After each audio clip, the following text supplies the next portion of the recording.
All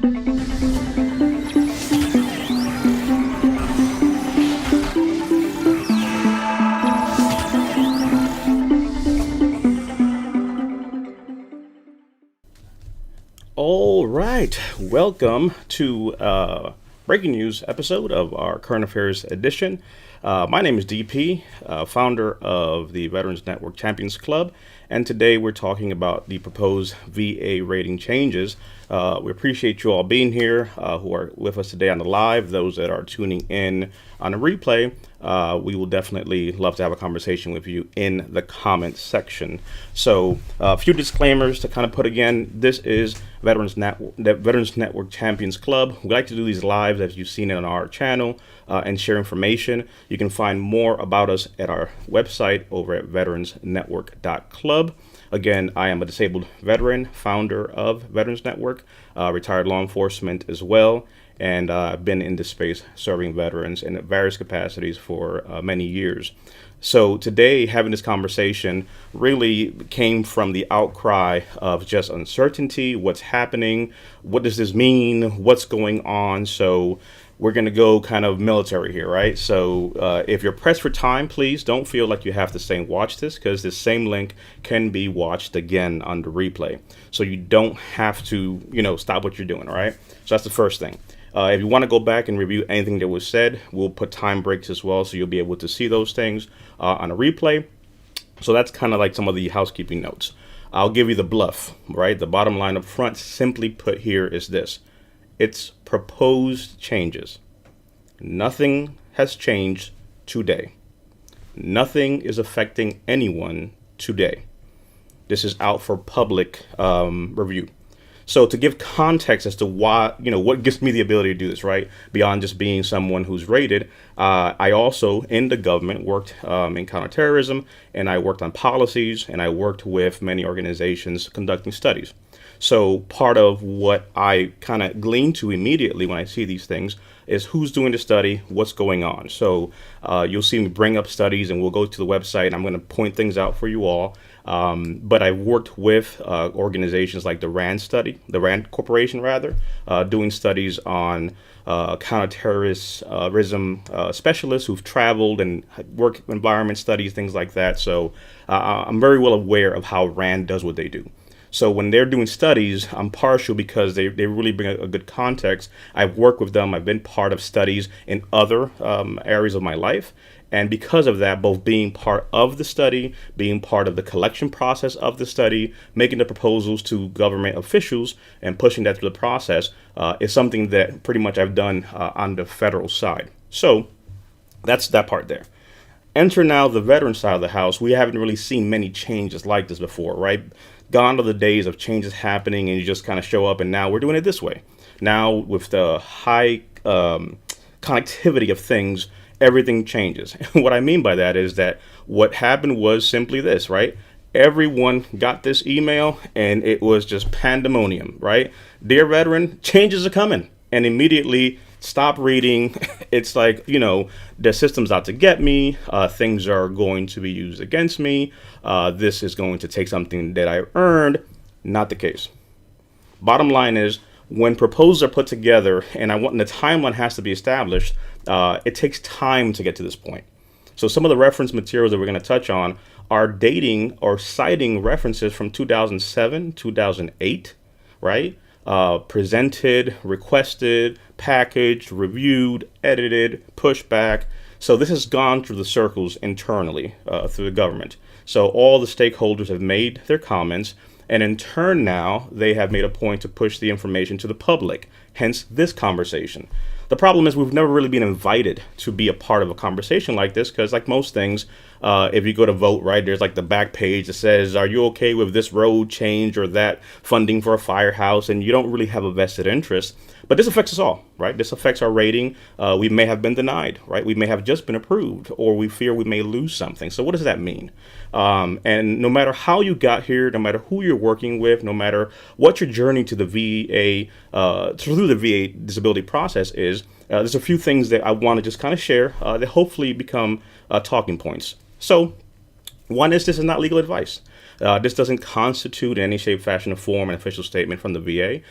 We're a band of veterans that have been in the space, bring various skill sets to the conversation, and having have worked with veterans over the years in various ways and enabling them and helping them to be able to step up and serve and be able to get what they are due has given us that insight, right?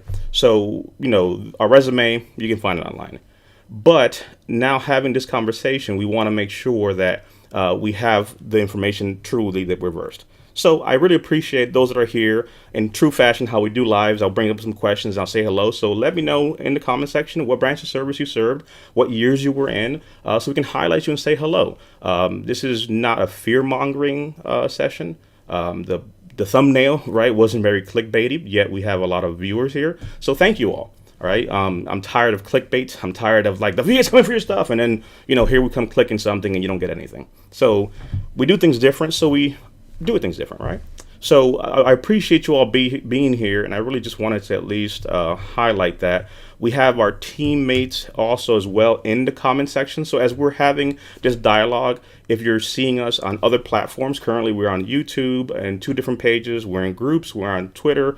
We're on Twitch, and we're on YouTube. So YouTube tends to be the better place to be able to have this conversation because I can't see comments sometimes when they're not coming through YouTube. So it's just the way privacy works on other platforms. So if you're not on YouTube, you can find us there at Veteran DP, right? That'll be the YouTube.com Veteran DP. And I'll be able to see your comments as they come up. So quickly, I will definitely say we have a few folks here, so I just want to kind of say hello and just say thank you for being here with us. Again, this is a difference, right? Some folks like to package things, make it look nice.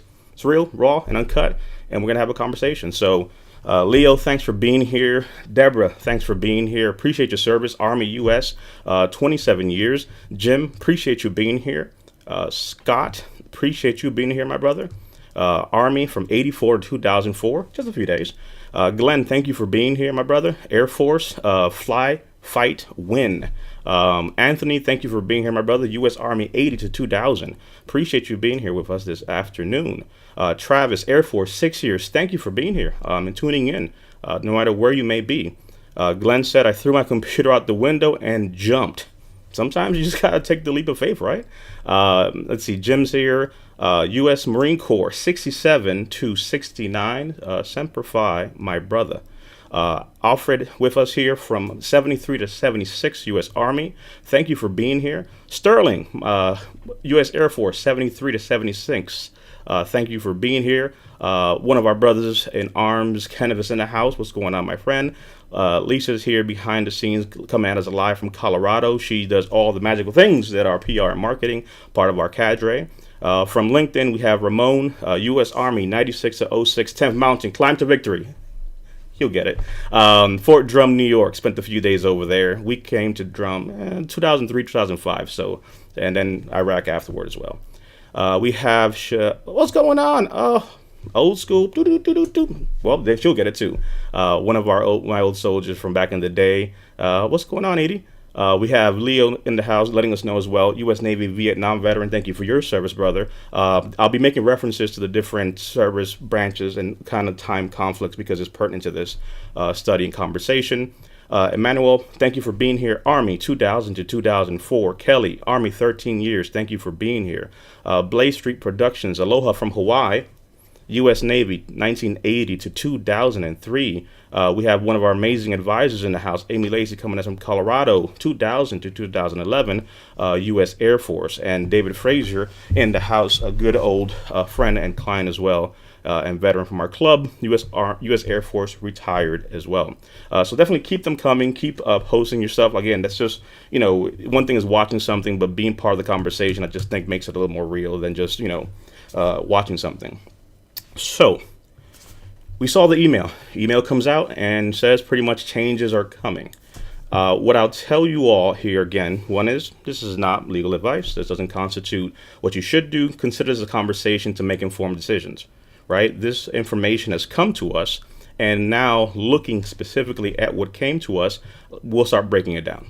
So some of the things I want to also put a note out there because I don't want Lisa to throw a wrench at me. We're going to have a blog companion to this live, and it'll have some of these notes as well and some of these thoughts. So maybe you like to watch a video, welcome to this. Maybe you want to read something, you'll see that.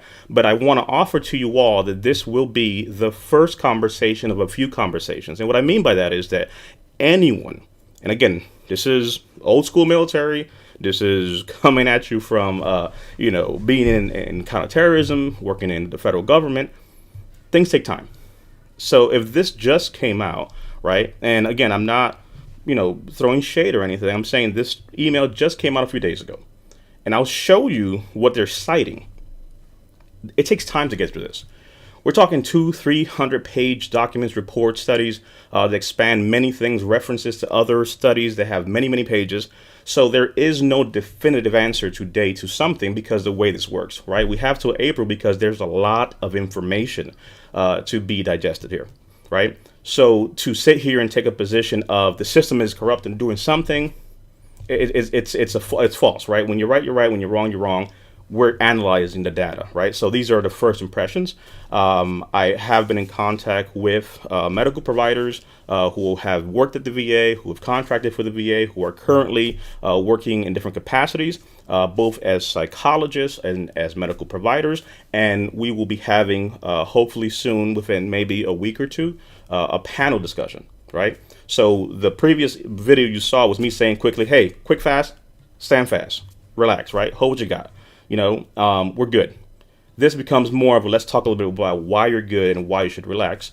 And then as we dive deeper into this, we're going to then bring some of the specialists in because I want to be able to present a point both as someone who understands policies, someone who understands the veteran process, someone who understands certain points, but then also bringing in those medical providers who can bring their perspective, but they have to read the data. They have to read the information.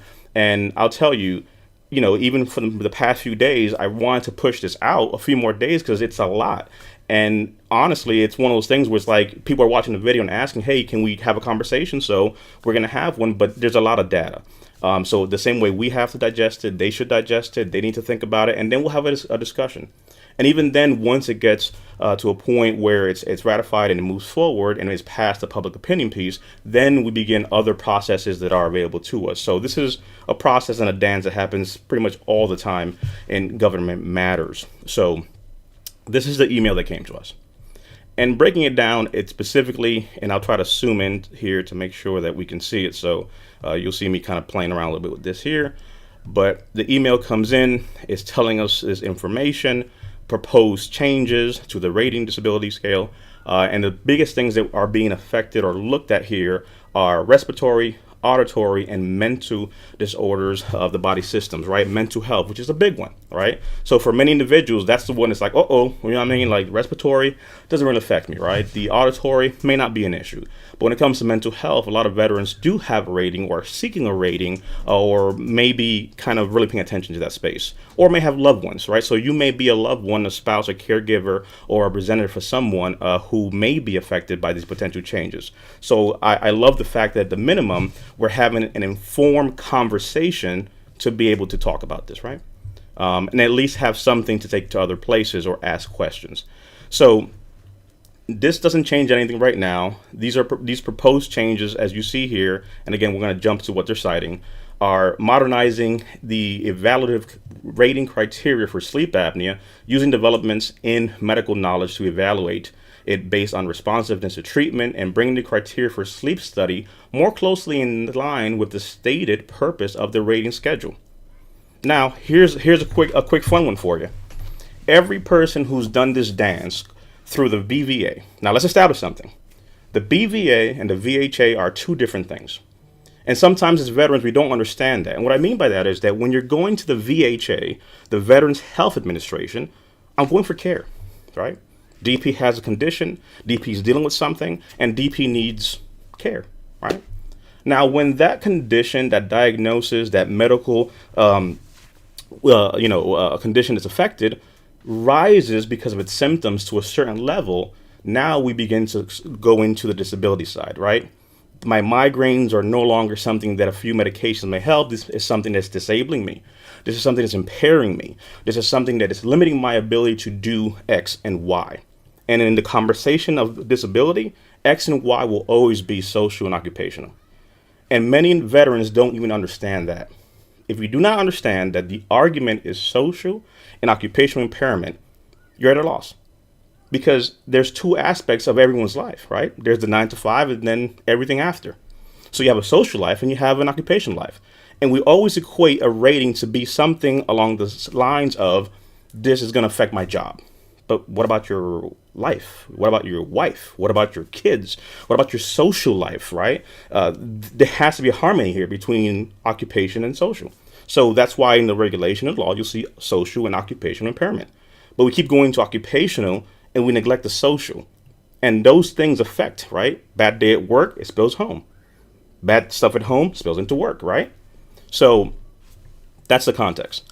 When we start looking at this, for anyone who's ever claimed something from the VA, you may notice that it wasn't what you expected it to be. Not because the system woke up and said, today I'm going to make Glenn's life that much more difficult, but because it may well be that the system is utilizing an antiquated way of viewing something. You wouldn't go to a doctor and expect them to treat you with a 1975 perspective of something, or medical diagnosis of something, or medication from 75 that's off this shelf life, right? We all do the top of the fridge check for medication and it's past its medical timeline. So when it comes to this, the same thing has happened.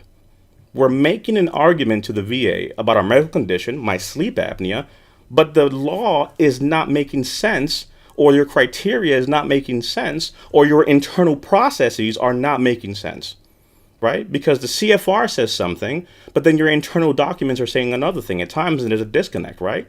Enter big government and all the process of getting it online. So I say that to say that when you start to look at the conversation of modernizing how we're evaluating something, it's basically saying that you're going to a doctor, getting a brand new machine for sleep apnea, for example, that's doing all of these amazing things. But the criteria for evaluating sleep apnea is literally antiquated and outdated, and it's trying to basically explain now to the rating capacity interview process something with symptoms and things that doesn't make sense. So the VHA is modernizing new medicine, new systems, brand new sleep apnea machine. So the VHA is doing things, right? That's Veterans Health Administration. But when my symptoms have risen to a certain level, now the BVA, the Veterans Benefit Administration, now has got to kind of catch up, because we're here in 2022, but we're here rating wise when it comes to disabilities 5-10 years in the past. So when you look at this, that's really the concept of what this is looking at here, right? Evaluating tinnitus as a symptom of the underlying disease which causes it, rather as a standalone disability, right? And immediately someone will think, well, okay, well, how do I actually rate that thing? How do I look at that thing? Well, let's start conceptualizing what may well have led to the ringing in the ears, right? Was it exposure of this, right? Because you've argued, you spent 20 years on a flight line doing the things that you've done, and yet the VA may have denied it because you didn't have the things in places that you needed, right? So with that being said and done, we start to look at potentially now how better to categorize certain conditions here. And then lastly here, evaluating the mental health conditions based on a more robust and holistic approach that assesses how impact the disability is to cognition, to interpersonal relationships, task completions, life activities, and self-care.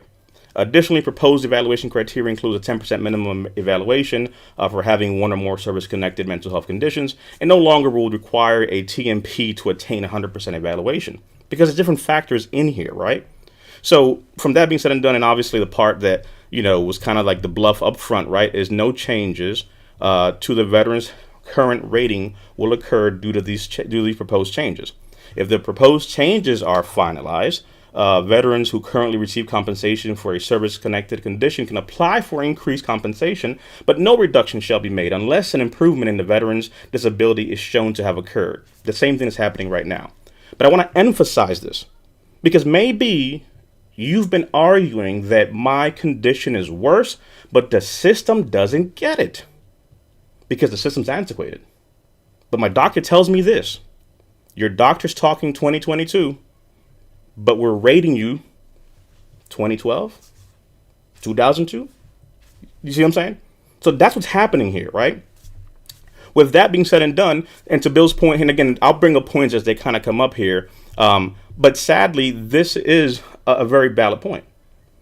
Sadly, the veteran has become a claim expert to get the benefits they've earned. This is the system that we operate in, sadly. And that's why we're having these conversations, because if we don't speak about these things, we cannot better do things. And I would challenge you all watching this.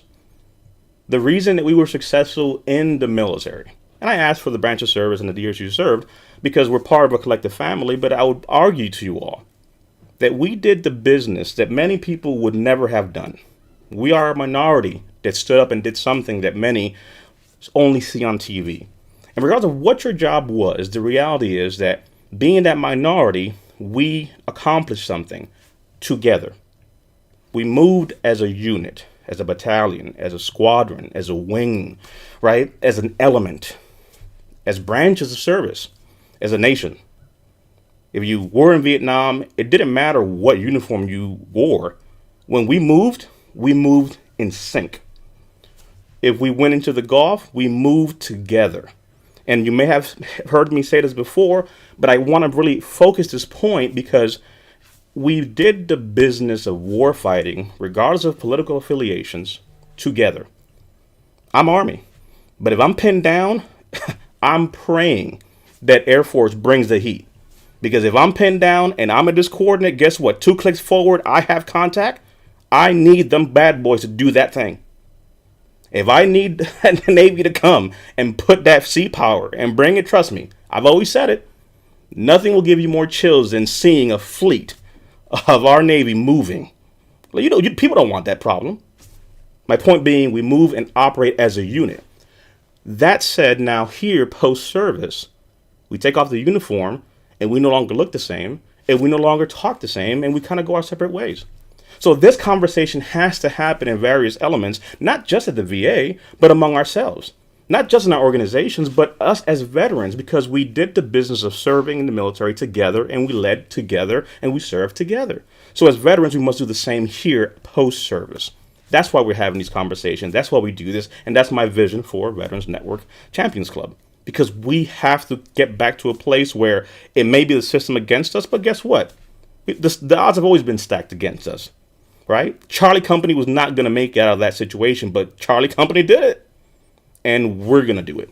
So that's one of the points that I really just wanted to focus on and say there for sure when it comes to this. Now, there's a few things that are being proposed. You'll see here, the biggest thing is we have 60 days to be able to put comments back together, whether we do it collectively or as a group. I think these are key points to be able to bring up that must be shared. So, that being said and done, looking at the very first one here, you'll see at the bottom of your email, right, that we all received. Again, we'll also have this in the blog, so we'll link these links and the other things that we're looking at with our thoughts as well. But this specific one here begins to look and touch on the schedule for ear, nose, throat, and auditory audiology disabilities, right? So really, to a good degree, what's happening here, and again, the summary does a good job of this here, is looking at putting all these sections as they belong, right? So the purpose of these changes is to update the medical terminology, incorporating medical advances that have occurred since the last review and provide a well-defined criteria in accordance with actual clinical practice. This is key. Clinical practice, right? Bill goes to the doctor. Bill has these conditions. He's dealing with these things. Yet when it comes rating time, those things are not marrying up, right, with what's needed to be able to make the argument needed to be successful for your argument, right? So marrying these things up has to happen, right? Again, putting things together, the VA will also rename the body system currently designated for conditions related to hearing and ear to include nose and throat, and the VA will consolidate within scope several diagnostic codes currently listed in the respiratory system. So basically saying, hey, we're looking at this system here and rating it over there, when really we need to bunch all this together because it's part of this system. So reorganizing the system, medicine considers now, for example, like back in the day, you didn't have ENT specialists, right? An ear, nose, throat specialist where you took your kid yesterday wasn't something you did way back in the day.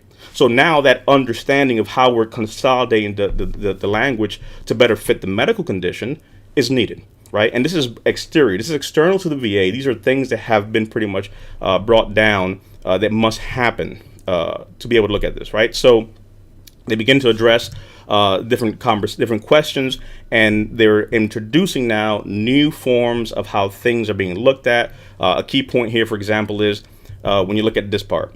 As part of the ongoing revision of this rating schedule, the VA is proposing to change portions that address the audiology system, which was last addressed in 1999, as well as the respiratory system, which was last addressed in 2006. I just told you. 2022 systems, brand new audiology and all these medical things and medical devices.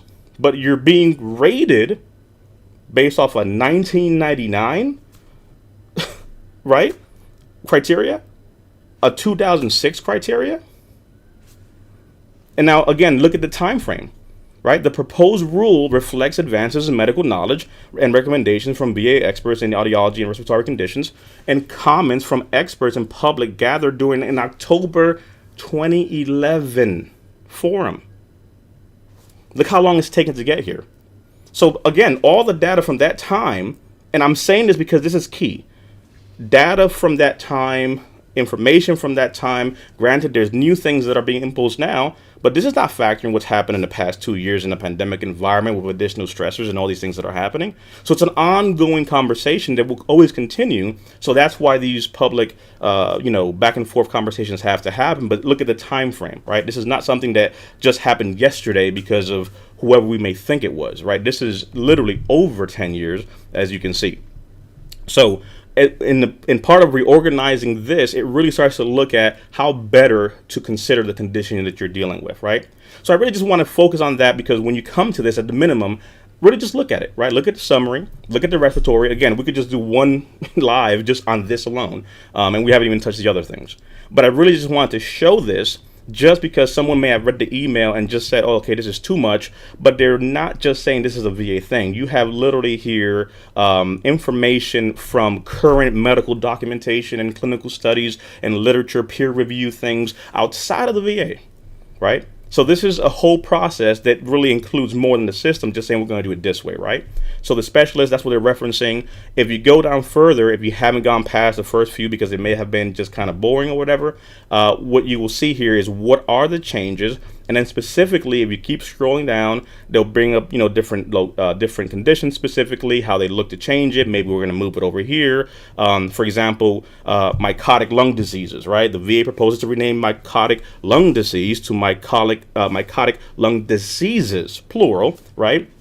Organizing DC 6834 through 39 under this subheading, no substantive criteria changes are proposed for these diseases, right? So all we're saying here is we're just changing this and saying it's plural, not of one thing, but of many things. Because we've discovered that, oh, wait a second, there's more than one way this may be. So that's an example of what you'll see in different sections. Again, consolidations and being able to, look at all that. But then going down further, you'll see maybe whatever applies to you, how they break that down. And then you'll also see some new technologies and assessments of how they'll look at things. Further down, again, it's a whole lot of information, but then you'll actually see then a copy of what the rating criteria will look like, right? So this then becomes what you'll see on a CFR approved, the authorities. You'll see here the schedule rating. You'll see here then the language and terminology. And then you'll see here, for example, the charts and criteria that they'll use to be able to say. So this is the part we're used to seeing now if you look at hearing loss, right? So now you start seeing now the new language of how this references that and how they put together what hearing loss, let's say, for example, will look like. The different brackets for that, what needs to be looked at or considered for those instances. And this one here, for example, if we look at vertigo, right, if it's occurring more than 5 times a month, if it's occurring 1 to 4 times a month. So I encourage you all to look at these things, because if you don't tell the details, a veteran's biggest problem is they don't talk, right? Brian has vertigo, he meets this criteria. Well, we need to know the time frame. How many times is this happening? Because beyond the fact that you're getting care, numbers mean something, right? Once a month is different than 1 to 4. It's different than persistently and having gait instability, right? So those details mean things, right? One nugget I would give you is if you're going to go be seen by the VA, you have to almost be like that person that is so animated and so detailed, Because when you ask DP a question, it becomes it's just same old, same old. But when you ask, Jim something, he's like, well, let me tell you what happened at 8 o'clock in the morning. And they go into all these details. So when it comes to this, you have to also be very detailed to what you're dealing with, because that is necessary and that is needed. Okay. So that's one of the things I'll say there. Again, you can scroll down. These are things that we can come back to in further detail. So we're not necessarily going to answer a specific question of, well, how does this affect my specific thing with this? There's more than just a quick answer. Say, okay, well, you have this. This will be that, right? This is, again, a wave top, tertiary, top level review. Now, when we go over to the other proposed side of the house here for mental health disorders, here we have a whole lot of information. And really what I want to say here is more so than anything is the change of how the VA begins to look at mental health. The way we see mental health today, here's the CFR, right? And currently, we all may have seen it. Here's a rating criteria.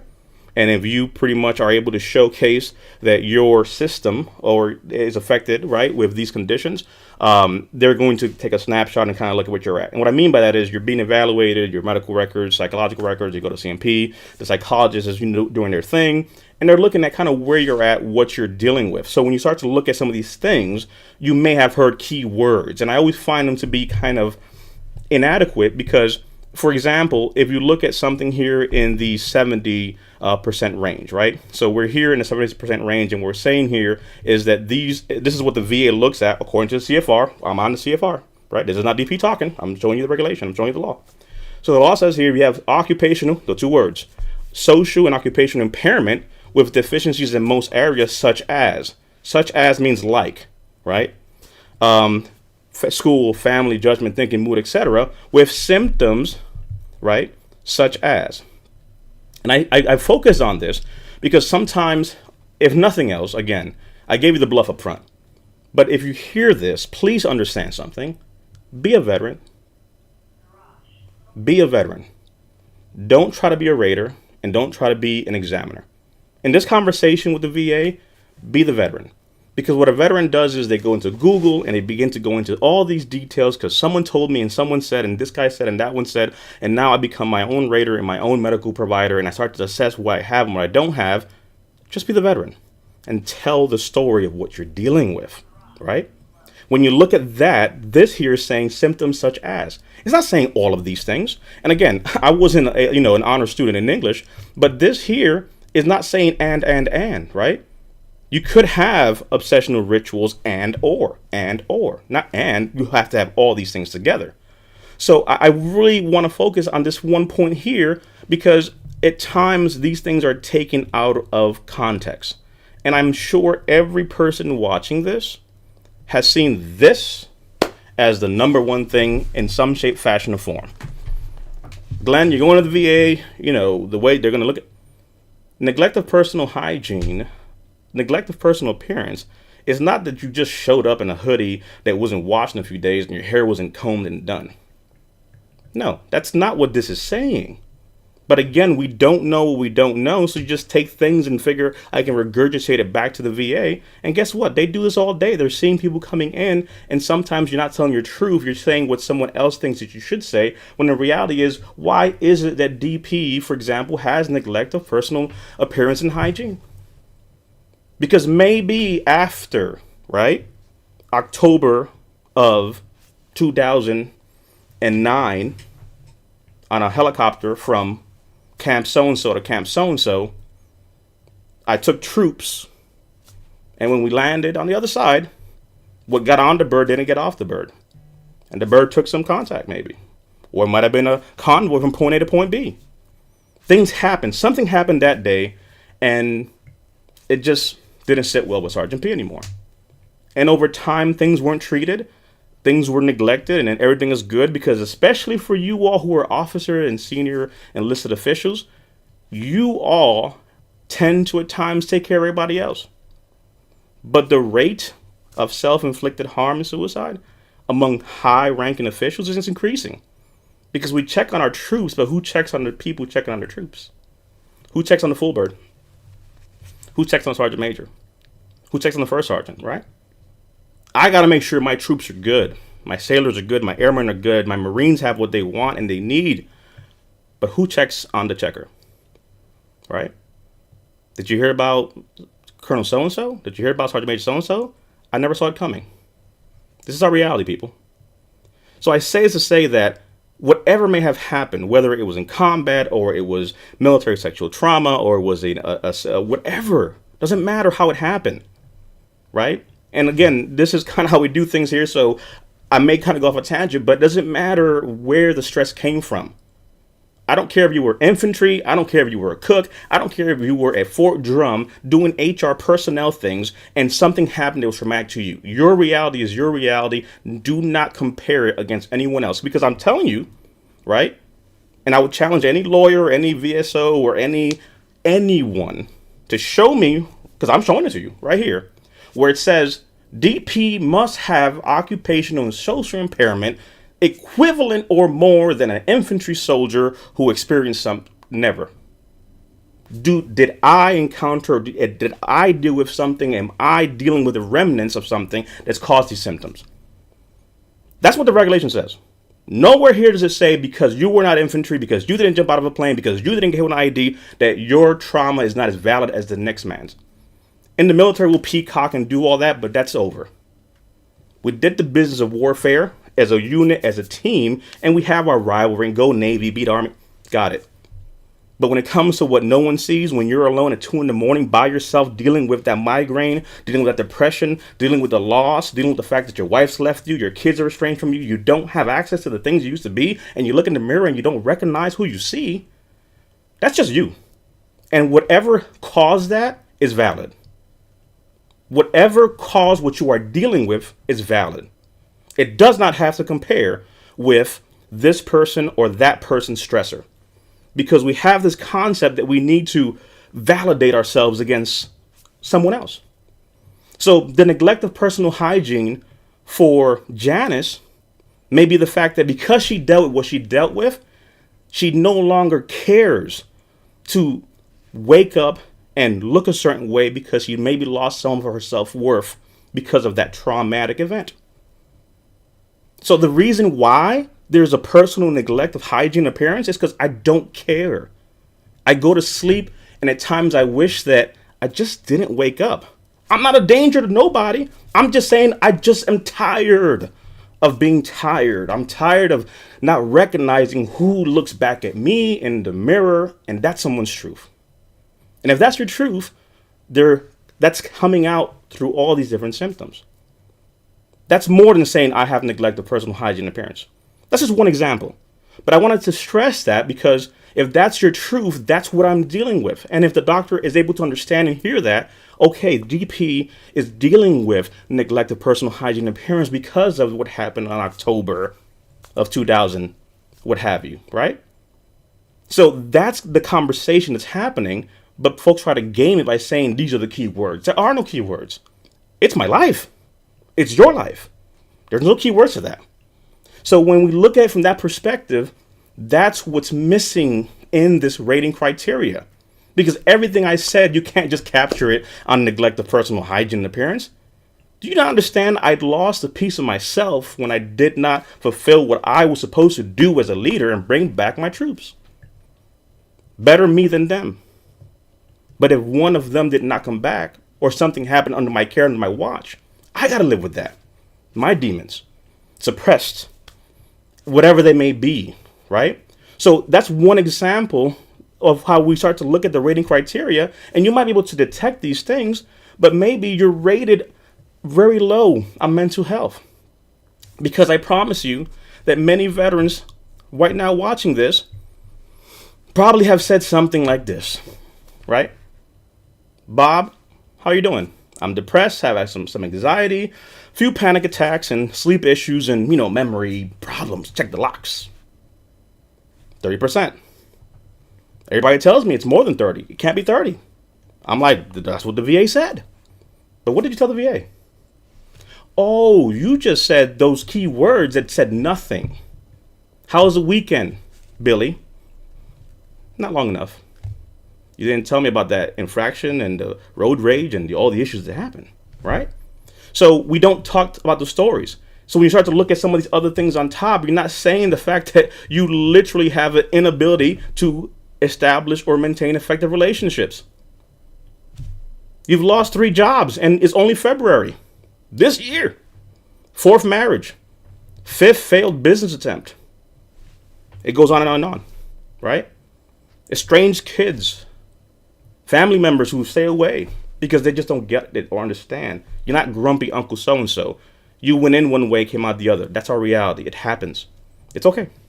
But these are things that, unless said, there's a difference between anxiety and inability to establish effective relationships, because the fact that you dealt with this thing and you've now lost your kids and your wife and your job, and you see what I'm saying? So there's a difference of saying those two things and look at the rating criteria. So I propose and say this to say that this has to be updated.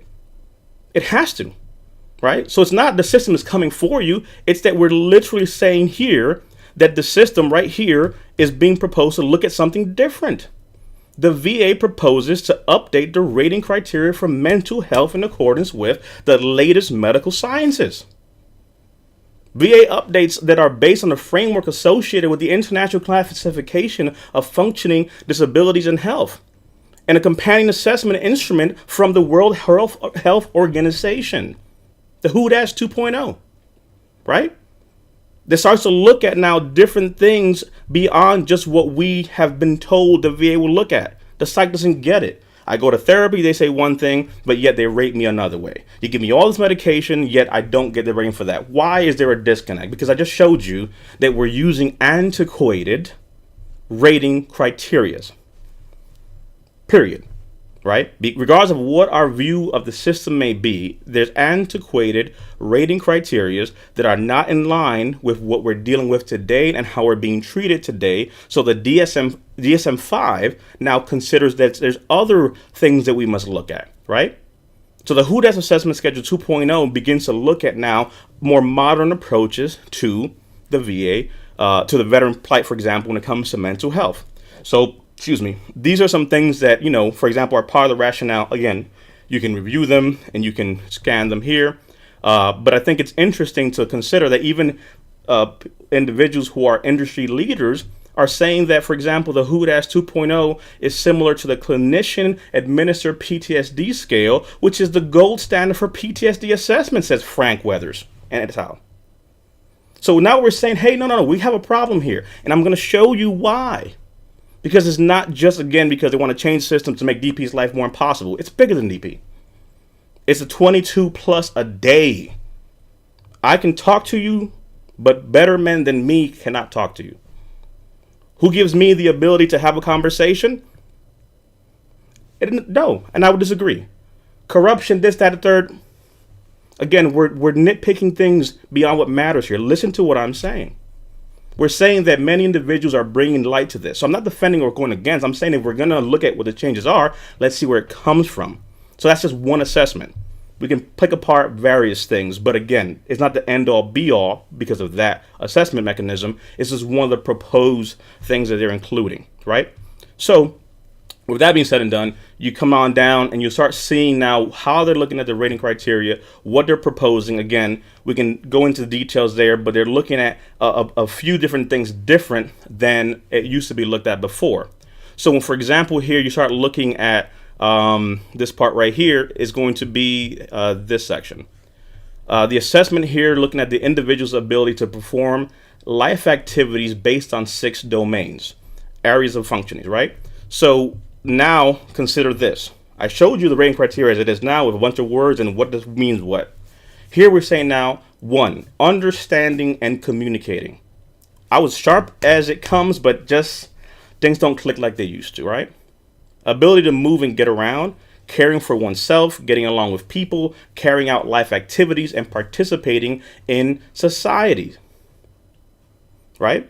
So look at the conversation of, if that's how we're starting to look at things, that gives us the ability to better tell our story of what we're dealing with. Not just keywords on a rating criteria, but truly everyone's story situation is different. So now let's consider, how does that really, how can I tell that story in my life or your life when it comes to, again, carrying out life activities, participating in society, again, occupational and social impairments. So you start looking at some of the different things in here. They're referencing psychology manuals. Again, this is a gumbo of so many different things, right? So it's not just the who or the who dash or the I. No. It's a variety of things considered to bring this conversation to light, and how they're looking at it from no difficulties to mild difficulties to moderate to severe, and how we look at that, right? Again, it's general statements, mild, right? Slight difficulties with one or more of these aspects, right? Looking at moderate, for example, clinical significant difficulties in one or more aspect that interfere with these tasks or activities. Severe being obviously where now there's an interference with your task or activities or relationship, right? There's a difference between having a little bit of difficulties to having serious difficulties to having profound difficulties in one or more of these areas, right? So it gives us a bigger lens to look at this, because psychology is more than just a one size fits all. So to just say, do you have, this key thing from the criteria, again, here, that doesn't really say truly what's happening or doesn't capture the picture. So when you start considering here, now look at this rating criteria. Again, this is proposed. And again, please understand, I'm not defending or taking away from it. What I'm saying is that we understand what's being looked at, we can argue, because maybe as a veteran with PTSD and a service dog and have had to ring the bell and walk away from a career at my age because all the things we've dealt with, right? I can say that that's not going to work. That's not actually capturing it. I get you want to fix something, but that's not the way it's going to work. Bill knows that this is not going to work when it comes to his hearing condition. I get what you're trying to do, doctor, but it's a two-way conversation, right? I've been going to the VA for a long time, and I'm telling you this right here, I think what you mean is this, because the way it's coming across is not that. That's what this public dialogue has to be, to make informed feedback, not just screw the system, you guys are wrong, trying to screw. No, stop. Let's be objective here, zoom out. So when you look at this rating criteria, it's interesting because this looks very different from this.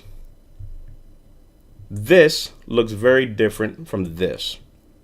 So I'm not just looking at a specific keyword here or there like most have been seeing, but I'm looking at now in one of two of these domains, what is the score we're assessing, which requires you as the veteran now to have a conversation, to be able to speak about what you're dealing with, which you may be doing in therapy. And if you're not doing it, I encourage you to start. Go talk to someone, see someone.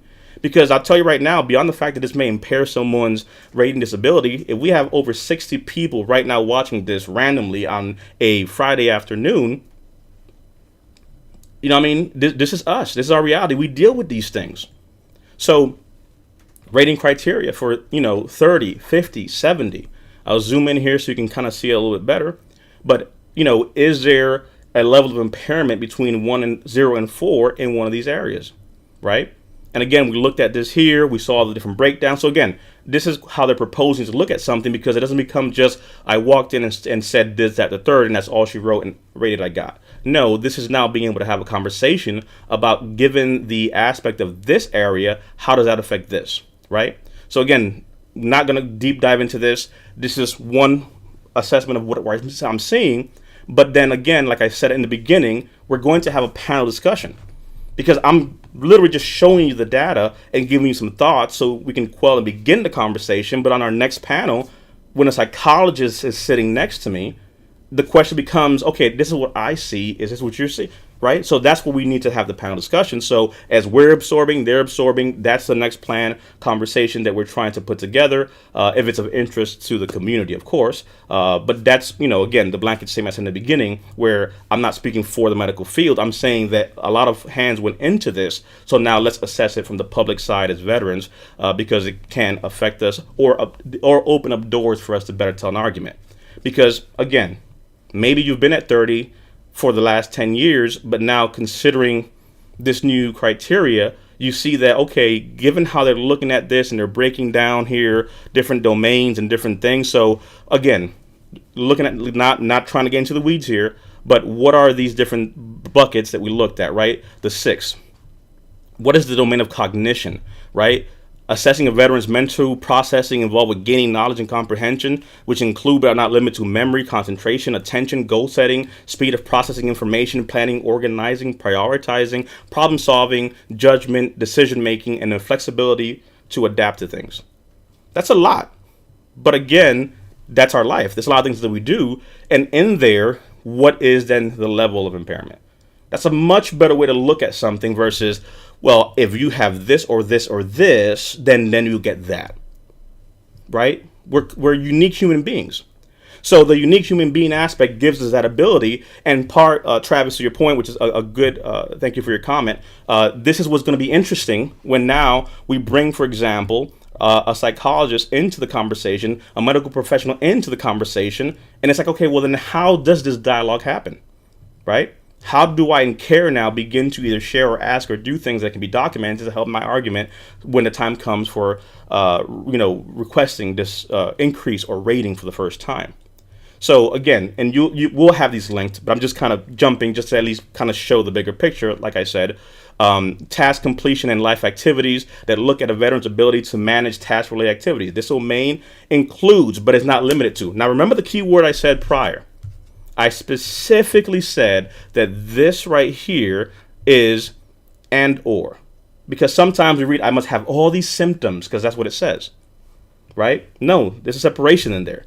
So I can appreciate at least that it says specifically here, this includes but is not limited to the following types of activities: vocational, educational, domestic chores. My wife should hope it doesn't hear that. Social, caregiving, right? Are you able to care for your 8-month-old child, right? Whatever it may be, or your grandchild. So the things that we really deal with that we can't capture in simple words that are given as examples, now we see here, okay, this kind of gives us a better lane to start talking about these domains that we live in. Navigating environments, a veteran's ability to go from a place to place. Domains are not include but are not limited to leaving the home. You haven't left your home before the pandemic. It's not COVID. You know why. I know why.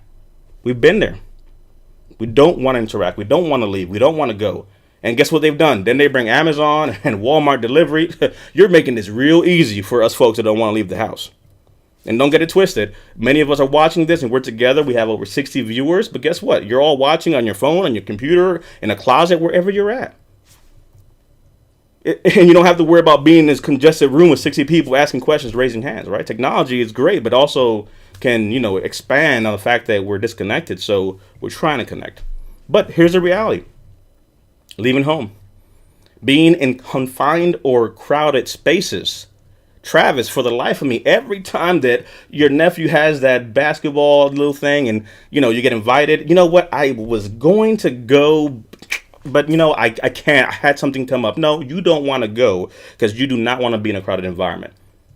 But you're not going to tell your nephew that for the 5th time, you're not going to make the championship playoff or whatever the case may be, or those events or what have you. This is what we deal with. But how can you say that under the old criteria? Whereas here now, do you see the ability to talk about this? Independently moving in surroundings. I have a service dog. Some of the tasks that my service dog has is to understand that if I am dealing with things, how does that service dog mitigate that? Some veterans who have a service dog have their service dog trained to do many things, and it may be room clearing. Because, I miss the days that I could walk into the pits of hell. I could have walked into the worst of places. But as long as I had that soldier to my left and to my right, it didn't matter what was in front of us. Because we were going to go in and do the business that we were going to do. But then you leave service and you're by yourself. And as a veteran with PTSD, I will share with you that having a service dog, for those that even haven't looked into that, have a conversation and ask about it, because it just gives you something. And what I will share, because again, if we have your attention for 1 second, you feel alone. You could be married and you can have kids and you could be around a lot of people and you can feel alone. And that is a reality that many of us deal with. I have a company and we do these things, but you feel alone. You don't relate to people anymore because the people that used to get the jokes, they used to understand, they've moved on, they've separated from us. Maybe they passed away and we have a bracelet to remember them. So whatever it may be, I'll tell you, it's literally, a blessing for those veterans who may be able to seek help through that. And it's emotional because it's true.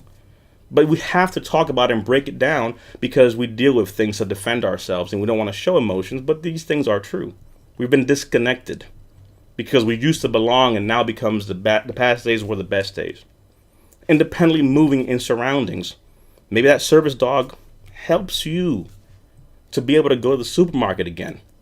And if you can do that, that is a victory for today. If you were able to go to the mailbox and get your mail, you know, because again, maybe for once, right? Hey, I was deployed and I was gone for a long time and did a lot of things and went into law enforcement because, hey, what do we do in the military, right? You take one uniform and switch it to another one. And, you know, God bless my wife, but she became a single parent while I was doing all the amazing things and deployments in high tempo. And my kids were raised and all that, and I just kind of popped in to do the things I had to do and the tasks I had to do, but nobody really depended on me in a social setting, in a home setting, because I wasn't in charge. We know who the boss is at home, right? So in the military, right, I had a purpose. I had, you know, people like Sergeant P, how we do this, and blah, blah, blah, right?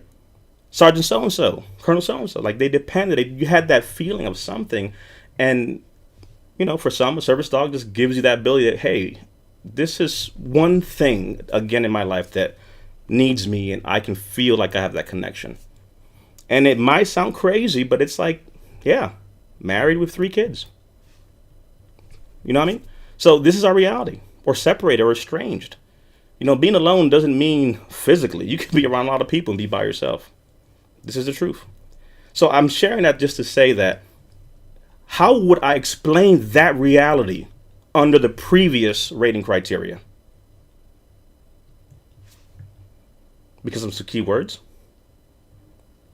So these are the things that give me hope that if we at least begin to tell our truth and give it a shot. Is the system going to take time yet? Of course. Will they get it right at the beginning? No. Will there be problems? I'll talk about that. But I want to say that these are things that maybe if this applies to you, you can talk about that. Right? Navigating new environments, driving, using public transportation. Hell, if I go to the post office or I go to the mailbox, I need to use my GPS. I know where I'm going, but I just have to control every single thing and have Waze tell me that there's traffic here, up there, so I can go this way, go that way. Just control again, because I can't control emotions, anxiety, and all the things that I used to be able to control that I can't, because I can't eat this because that affects that, and this does this, and breathing does that, and right? Like we have our list of all our issues. So I say that to say that this hopefully gives us the ability to tell our story and for once be truly seen by a system that was using antiquated ways of viewing what we were dealing with. So not fear-mongering, but saying, first of all, just stop and assess. That's how we did the business of the military. What is the situation? I need a course of action of how we're going to conduct this operation. This right here is your war note. This is your warning order. Something is coming. Something is changing, whether good or bad. Oh, the system's against us. Oh, this is... Stop. Warning order. Prepare for movement. We advance, we charge, or we flank. We condone and approve and say this will work, or we push back and say you're missing some point still. So from this, take away the fact that it's either, hey, that's good, but this part right here must be fixed. Feedback time. That's what it comes down to. So we can't just knock it all down because work went into this to try to make a difference and a change. So again, I really just why I focus on that because we have to capitalize on being able to at least extract those points to better understand that it's more than a number. You're more than a number. Your reality, what you deal with, is more than a paper. Right? You're 75 years old. All your life you were a carpenter. You've used your hands for everything. And you lost dexterity. Something happened. You have a disability. You can no longer open even a bottle of water. And doing something as simple as this is something you just cannot do. And maybe your 7-year-old daughter has to help you to open this, or granddaughter. And as a man, I don't want to ask for help to open up a damn bottle of water. But I can't feel my hands, Brian. I can't feel my hands, Doc. I'm trying, but I can't. And if I can't feel my hands, what else does that affect? How does using the bathroom feel when you can't use your hands? So now I'm walking around potentially with soiled underwear? This is our reality. But the VA said that my rating is 10% for my hand, for my wrist, because of a nerve thing? It's more than 10. The system is wrong. No.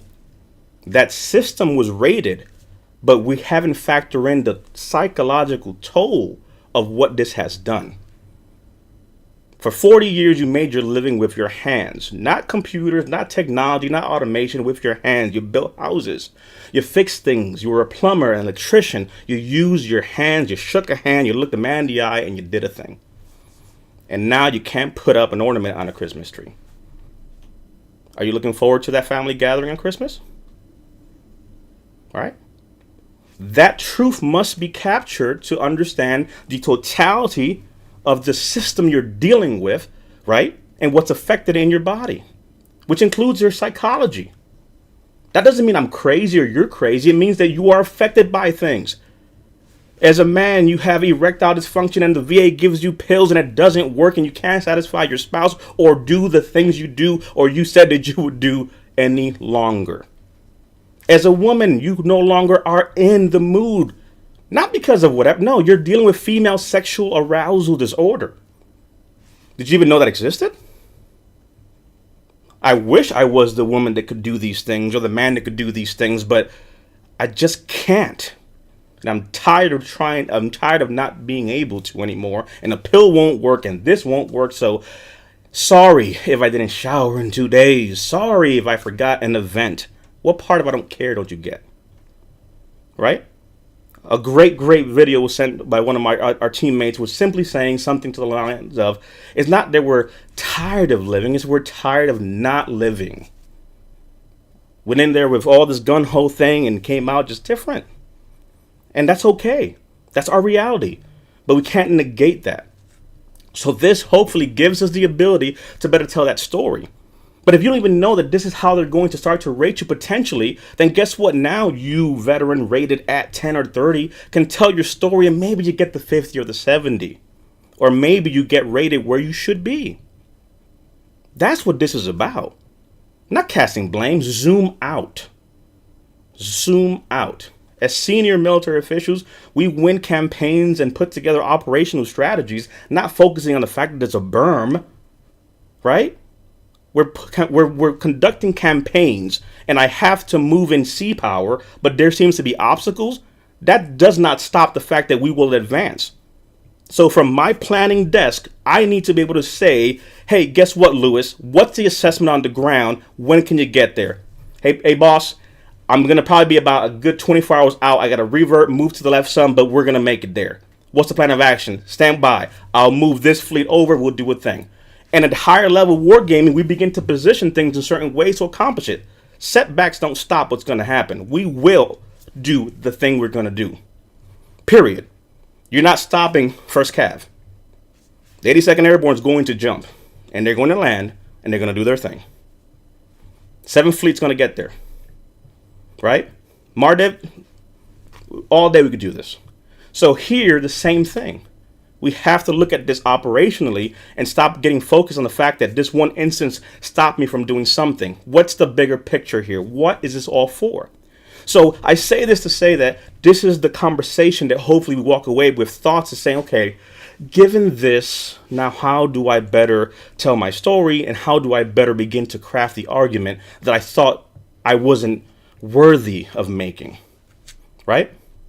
So that's what I really just want to focus on, because it's not all this. Forget the system. That's one example. So you know what? Again, I'll give it to you straight, and I'll give it to you by the regs. So this is RAND. I was on RAND studies. I retired from the Federal Air Marshal Service. I was that guy undercover who flew from point A to point B. That was my life for a long, long time. Not like Wesley Snipes though, or Liam Neeson, but same environment. It's a mysterious job and nobody knows really what we do, right? That's the job, right? You shouldn't know who's the guy, who's the secret agent. But did you ever consider that the same way the public doesn't know who an air marshal is, you have no idea or clue the medical conditions that we deal with, having to be in an aircraft and having to deal with time zone changes.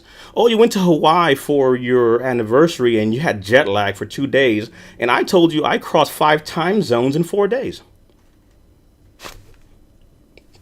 Right? Shifts, sleep disorders. Come on. Deep vein thrombosis. Hello.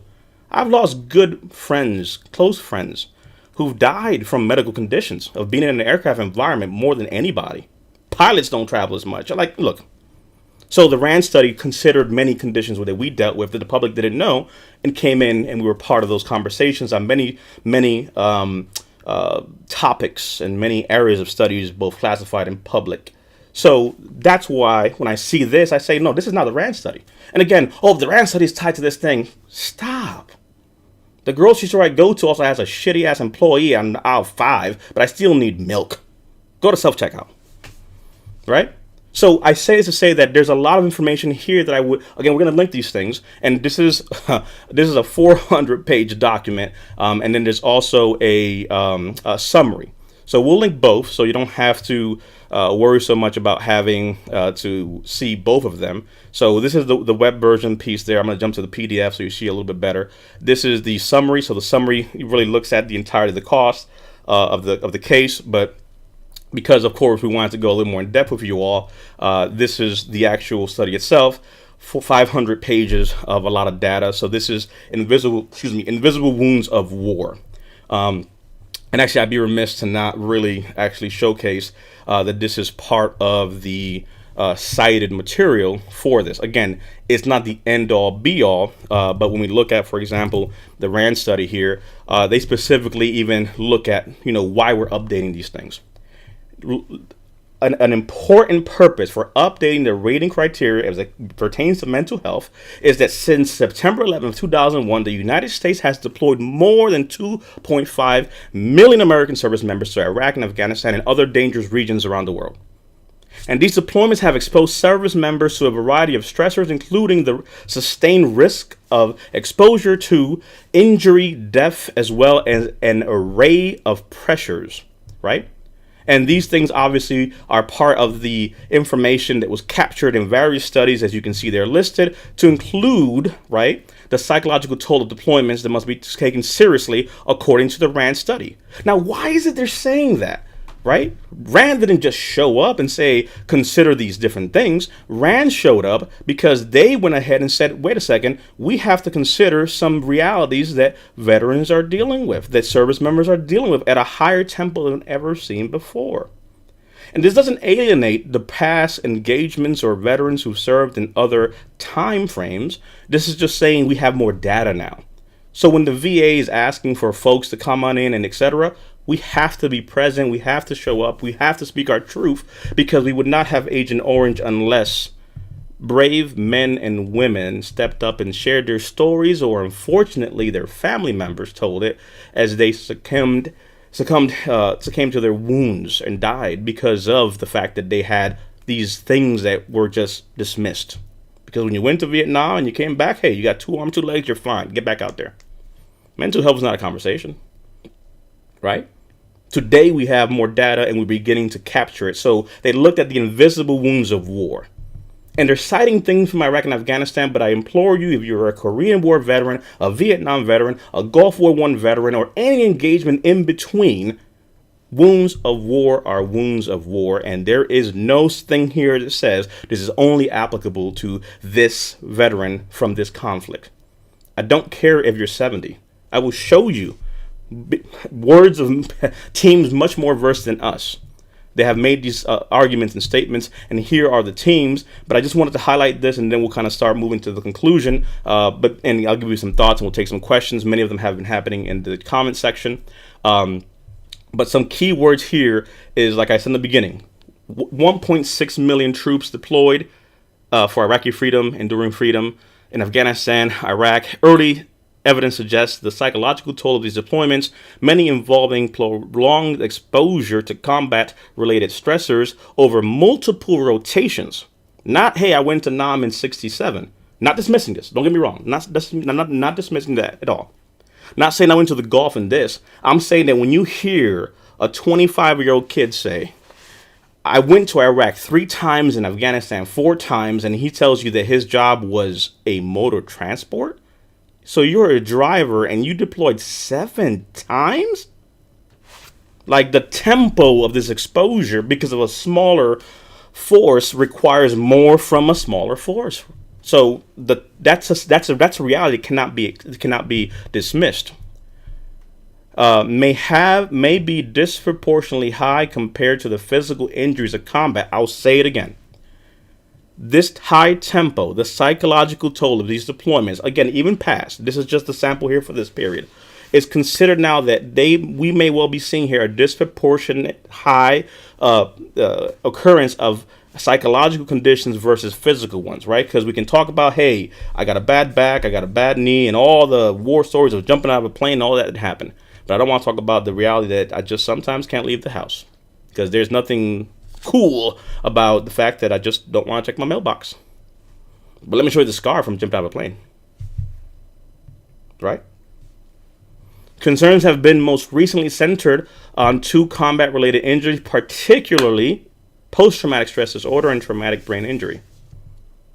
Many recent reports have referred to these as the signature wounds of Afghanistan and Iraq conflicts. This is your son, Vietnam veteran. This is your grandson, Korean War veteran. This is your brother. This is your spouse. You know these amazing individuals that went one way and came another. And there's a disconnect as to what the heck has happened. And the reality is that this is something we've been trying to say. How long did people argue post-Vietnam that these things were just not happening? This is not genetic. Why am I dealing with Parkinson's and diabetes and all these different things that I'm dealing with? Why, as an Iraq veteran, do I deal with respiratory issues and IBS issues and all these remnants from Gulf War I? Why do we all deal with the same thing? I'm not alone. We all deal with it. Like, what is this normal? Right? We normalize things because you know how it is, right? We got to get through the day. So I showcase this because it has to be shared, because if not, we miss some key points of why they're doing what they're doing. Again, it's 500 pages, just giving you some key points that I think must be needed here. But again, like I said before with the previous thing, this data was collected in 2007 and concluded in 2008. There's a lot that's happened from then to now. Not dismissing it, compounding it, rather, I would argue. So this is sadly how the system works. So that's why it's pertinent that we must have these conversations and provide feedback that maybe, hey, this is good, but you're missing that it actually is probably worse than that. Our statistics are worse than what we are measuring. We say 22 a day, how we factored in pandemic, social distancing, and all the things that we haven't yet had data to be able to update the numbers, right? Because the data we see today is taken from when. So you see how that whole process works? So again, the summary is pretty extensive. You can see here, this is a team of a lot of individuals. I'll just showcase here how they're looking at things, right? Introducing signatures of wound, being able to look at, the wars of Afghanistan and Iraq, looking at the nature and scope of the problem at hand that they've seen, both TBI, traumatic brain injury, and PTSD, amongst returning service members, how they captured it, the findings, the cognitive issues, post deployment, in theater. So you can kind of see that they're really looking at all these different things, looking at a survey of individuals previously deployed, right, beyond the ones actively in the study, including some immediate long-term consequences of these conditions and exposures, predicting the immediate and long-term consequences of PTSD if left untreated, and so forth, to include economic consequences, the cost of deployment on mental health, cognition, and so forth, caring for veterans or caring for those that deal with these issues and conditions, and so on. So it's a very, very detailed one. The summary does a good job of kind of putting it together, but I would really just kind of highlight a few things here as we conclude, because I think they're just pertinent, right? Treating invisible wounds of war, conclusions and recommendations that they have. Now, this is RAND, right? This is what's made its way into what I showed you before. Because when you see the rating criteria, it's easy to pinpoint a thing, but all these things fed into that. So if you understand that, hopefully it helps us tell the story of, hey, you've been asking to be heard, and finally they're starting to listen. So let us not hold against the fact that, hey, the system denied me 10 years ago. I'm not covering for it. I've been there, done that. What I'm saying is the fight's not over. Throughout history, the United States has striven to recruit, prepare, sustain an armed force with the capacity and capability of defending a nation. I just gave an example. I specifically said just now, how we do what we do, right? How we conduct warfare, how the Navy does what it does, how the Air Force does what it does, right? I made the statement, right? Big Navy's coming through, right? When those birds come, hey, you're not alone. So we have established that. But part of the argument now becomes that the Department of Defense, through the Secretary of Defense and Services, bears a responsibility for ensuring that the force is ready and deployable to conduct and support military operations. We are a nation that has a military ready to move, ready to deploy, ready to do the business that we signed up to do collectively. It is what it is. However, the nation has committed not only to compensating for military service members for their duties. Pause. The military paid you for what you did. The military paid you for your time. You're not owed anything. I need you all to please understand this. We must reframe something. I don't care what your job was, because you got paid on the 1st and 15th. And you got your 3 square meals. You got paid. Because if you didn't, you were in there with your first sergeant. So you got paid. Might have been late, but you got paid. So our service, we completed our task and our service was done and we were paid. That has to be noted, because now we're looking at something else, which is, but also addressing and providing compensation, benefits, and medical care for any service-connected injury and disability. That is a separate argument. You're not getting rated because you were infantry. You got paid for that. You're not rated because you were a fighter pilot. You got paid for that. The argument now becomes different. The nation also has a commitment to compensate military service members for their duty, but also to address and provide compensation, also separate, new thing, different, for benefits and medical care for service-connected injuries and disabilities. I did a job, and that injuries and those things have risen to a level where now I deal with impairments in my social and occupational life. Do you see the sequence of the argument here? And now we begin the conversation of what has to happen to be effective in making said arguments. So that's the rationale of how they're doing it. That's how they're looking at this stuff. What's the prevalence? What's the cause? What must happen? Right? And again, I said this before, because when I say it, it might be like, well, you're not this and you're not that, and Dr. So-and-so. Okay, well, fine. There's people here with way more medical experience and psychological experience, and we saw all the names and all the titles. But the key findings they found out of 500 pages and hours and years of research here is that the prevalence of mental health conditions in TBI, they're looking here at one key point. Most service members return home from war without any problems, and they readjust successfully. But some have significant deployment-related mental health problems. It's not everybody. This is not a game about, hey, I said this, you go that. No. I wish that my uncle would have came to see me play a game or do anything, but he never left his house. He never came. Dad never would be there, or he would leave, or he was, or she was, right? That's a reality. Some came back and readjusted, and that's fine. But some, right? Some have significant deployment-related mental health problems. And to ignore that is to ignore the fact that the statistics of suicide rates in our community is rising, and doing push-ups is not enough. Awareness is not enough. I don't have to do this. There's no charge of admission for this conversation.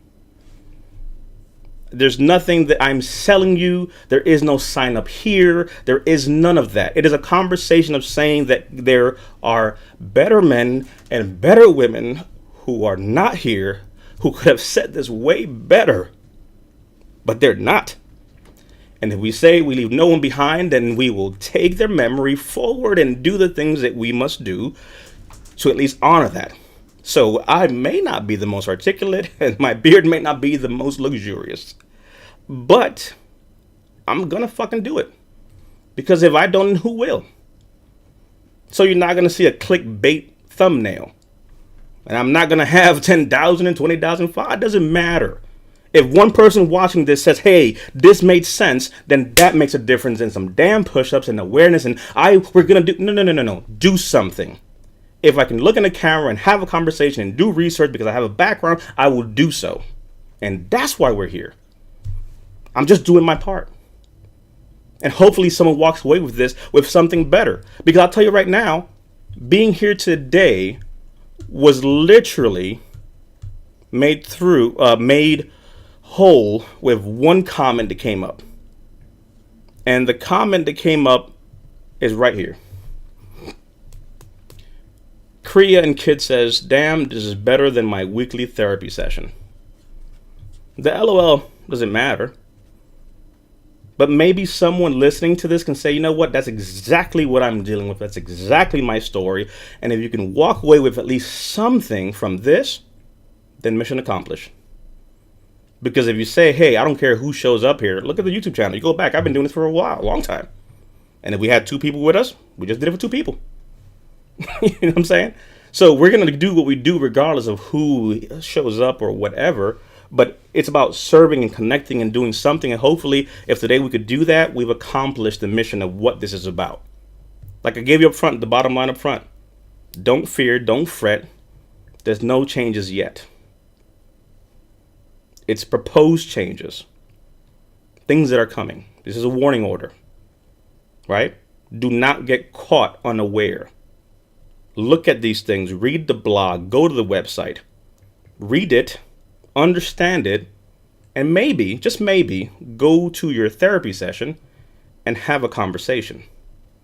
And begin to tell your story. And begin to have those things recorded of what you're really dealing with.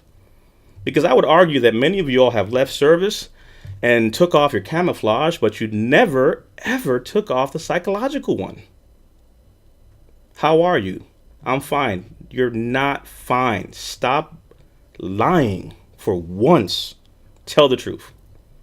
That's what I'm asking you. Tell the truth for once. What does it matter? Because you may have lost your spouse. Your children may be estranged. But maybe your grandkids need you. Maybe today here in the congregation of a bunch of separate strangers online, what Kriya said or what Brian said resounds with someone, and that in turn makes it to where they say, thanks, Jim. We're a tribe. We like to operate as a unit. That's why we congregate and we dress the same and do stuff, right? Because we're not hiding in the bushes to look green. It's uniformity. Dress right, dress. So having the ability to be understood, to be seen, to know that we have a bond, it has not stopped post-service. That's why we do these things. I can complain all day the system is broken, the system is wrong. So guess what?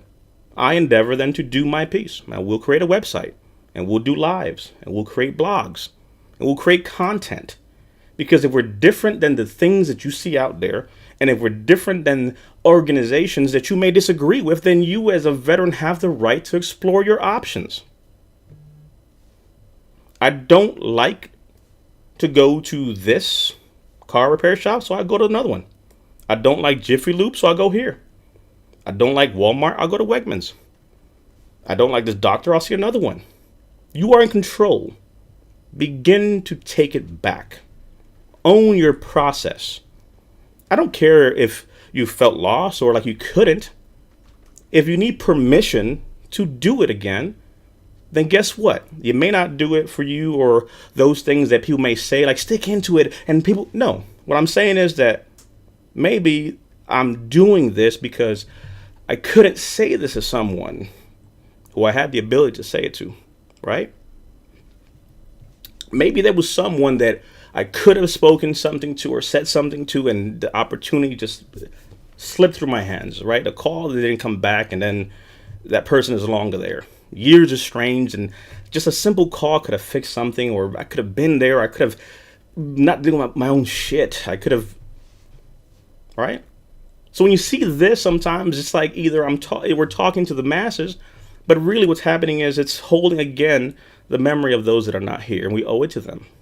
So I couldn't say that thing to that one person, so I'm going to say it here now to the next person who needs it to hear it. because maybe I won't do it for myself, but I'll show up here because I'm not going to let another person down. I can't stop what's going to happen, but if I can use my voice and use my resources to at least serve one person, then I'm going to do that. I don't work for the VA and I don't work for this. I'm just a veteran who likes technology, and as you see my YouTube channel, I talk about a lot of things. My niche is my life. I do crypto, NFTs, I started businesses, I do technology, I retired from one thing and started another. Not because I'm better than any of you all. I've just found ways to do this, because maybe I don't want to be in a building next to someone, but maybe I could do it through a camera, which means that maybe you can do it too. Why are you different than me? I'm not different than you. I'm not better than you. I just had to find a way to do something, to serve again, to find a purpose, to do something, and hopefully someone is benefited from this conversation in some shape, fashion, or form, versus trying to sell you some shit, or make you sign up for some shit, or give you a clickbaity thing that the VA is coming for your rating, so you click on it and watch it and go to another video. I understand the space. You know what? If we build it, they'll come. So I'll show up and we'll talk about these things and try to just do it the right way. But I will say this. Don't complain that there are not services of people who give a damn about you, or restaurants who cook feel good foods, and you keep going to these fast food places. You want a home cooked meal and there's no longer good restaurants out there, but you keep going to McDonald's. I started a business, but you never came. Jim started a business, but you never patronized them. We complain that everything is just mass produced and there's nothing original, and all these companies are trying to steal from you and trying to gouge you and give you nothing. And when someone gives you something, you just keep walking. You don't tell nobody. But if I stood here and said something outrageous or dumb, then you tell somebody, look at what that fool said. But instead, we just had a moment here and we had a conversation, and yeah, you came because you saw this thing, and what is the VA going to do? The VA is going to do what the VA is going to do. We're going to do what we do. Right? We, as veterans, will do what we've always done. We will understand that we may have landed and lost our way and lost the compass, but we'll put a flare up. And maybe somebody will hear the beacon, and hearing that beacon, they'll come and they'll say, hey, Charlie Bravo, Charlie Bravo. And you come together, because in the veteran plight, what I'll tell you is that when we are done with service, it's almost like shell shock. It's like an explosion, and everything is different, and everything looks different to you, and you're in a new world that you didn't adjust to it. And it's been 5, 10, 20, 40 years, and you're there, but you're not there, right? Because you're just kind of shell shocked, right? It's just like your ears are ringing, and where am I, and where is anyone who looks familiar to me, and you don't find it. And as veterans, as service members, as folks that did what we did, we trained up to do a thing, and then it just stopped. Retirement or medical disability or discharge, whatever, it just stopped. And one day you just were David. So if we have the ability to come together and say, hey, I see you, Hiram. Tell me what branch of service and tell me when you served. Because maybe today I can say, hey, Lewis, thank you for your service. Dallas. I'm scared every time changes are made. Scary shit. But even though you served in 72 and 74 and you were in the Army, we're here and we're having a conversation. And that's why I like to do these lives like this. Because at the minimum, maybe that's the first time that Lewis heard his name for once. Right? Some of our veterans don't talk to anybody, don't go anywhere. So we're here. And we'll put our beacon out and we'll put our guidon up and we will fight and speak up. And our motto is to champion, right, the causes for veterans for their growth, development, and success. And you'll see we do different things, but they're all geared to one simple thing. Our best days are not behind us. They're ahead of us. They're here. If we're still here, there's still a fight to be made. Right? Rocky fans would know. Right? I didn't hear no bell. You wish the bell rung. Nobody threw the towel in. You may have thrown it in, but bell ain't rung.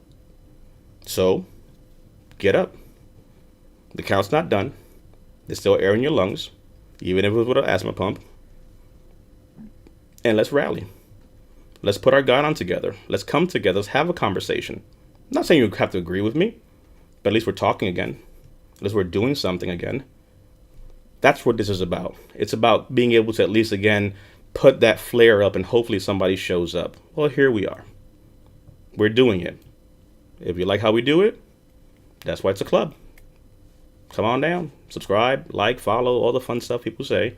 But we're going to do this, and we're going to be here. And we're going to do it again tomorrow, and the next day, and so on, until we keep helping and serving. So that's what really this is about.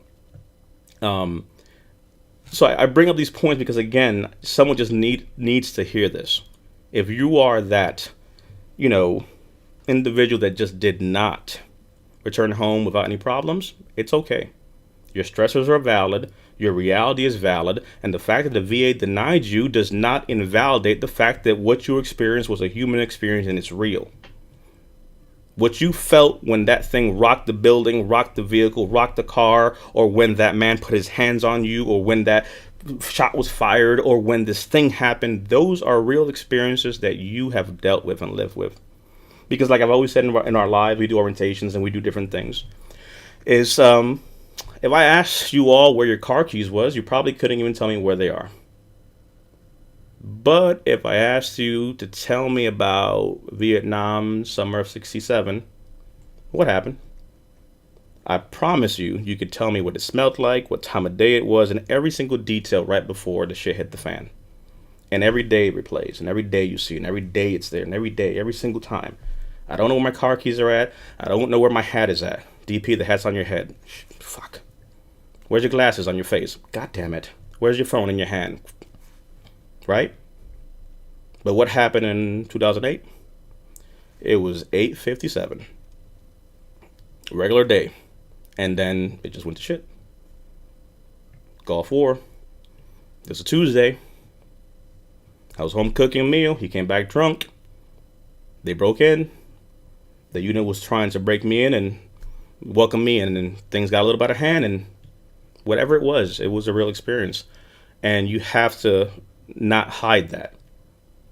If you're dealing with a mental health condition, I would offer to you all that you are not that condition. If I was hit by a vehicle and I had a limp and I walked with a cane, you wouldn't say, well, DP's a limp. You would say he got hit by a vehicle and that's why he walks the way he walks. Or maybe he jumped out too many planes and that's why he walks the way he walks. That's why his hips are jacked. So then why am I PTSD? Why am I labeled anxiety? Why am I depression? Why am I these symptoms? No. You're not a migraine. You deal with migraines. You live with migraines. You live with PTSD. You live with these conditions. And as I'll show you here in closing, again, in these last points, you'll start to see that this is something that they've been capturing, right? So they make this mention here, over here on 483. They had a good point as well that I wanted to share. Research conducted in both military and civilian populations over the long-term effects of PTSD, depression, TBI suggests that unless treated, each of these conditions has the implications that are wide-ranging and negative for those afflicted. Thus, the effects of post-combat mental health and cognitive conditions can be compared to ripples spreading outward on a pond. However, whereas ripples diminish over time, the consequences of mental health conditions may grow more severe, especially if left untreated. That is the way they said what I said, which is simply saying that that Vietnam veteran has an argument to be made, and it hasn't been too long for you to tell your truth. Because 1967, right, in Vietnam was yesterday in your mind. Those conditions have not disappeared.